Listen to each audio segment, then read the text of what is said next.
know that you had your exports over in Greece, and Italy, and the Middle East, and all of that. There's very few of us who haven't seen a slideshow. But I know, you've been bored to death with it, I don't want to say. But we're very pleased to see that.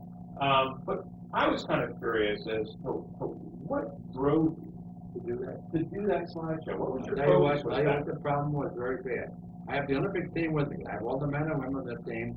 We start in Luxembourg. We go to Germany. Then we go to Leningrad. We go to Moscow.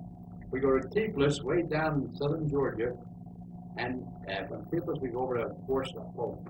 Now, I'm supposed to take 6 men with me to Egypt, to Cairo. I have equipment waiting for me there. We're going to go all through Africa and demonstrate for the kids in Africa. When we get to right the northern part of where Yugoslavia meets, I get a word from where we don't know what's going to happen. Just stand fast. I thought, well, I'm going to take the boys to see some things. Around Yugoslavia, North Yugoslavia, there's a beautiful Roman ruins with amphitheater and all that sort of thing. I thought, well, take them to see what our life path is like. We go there. They pulled everything over where the amphitheaters where apartment houses are. That did it. I said, what the hell is going on there? I found out not only that, I do research further. Anything in the past, take the stones away, build houses with it, lay it down. At that point, I received information we could not go to Africa. My stuff's still sitting there in Cairo in a museum, I guess. I made up my mind at that point, there's something wrong.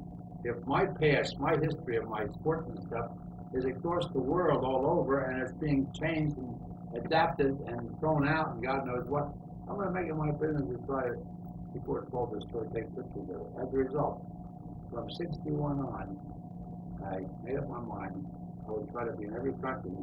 And I did research. It takes 18 hours of research for about 1 hour, what you're going to do. And most of my research was in stuff that was done before 1910. Much of you looking at it. As a result, the more you did it, the more it was important to get done. And I was arrested 3 times doing it. Once in Egypt, once in Jordan, once in Syria, for photographing a military zone where the ruins were. I'm a bad guy. And not only that, I have lectured in almost every of those countries now. They love me. In fact, Weldon went to Egypt to Gaddafi, put in the paper. I was going to go with him and help him out. I met Gaddafi in 1970, and I have a whole thing on Libya in one of the big books. I would have him give Gaddafi a copy of the book every next time.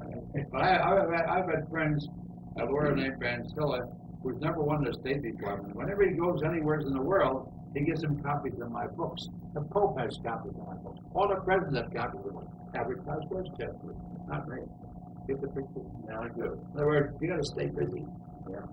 Well, this would be a hard question for you to answer because you don't like to draw. Am I alive? The answer is no. Now you don't like to draw attention to yourself, so this is like a little bit of a question that I think would interest a lot of people.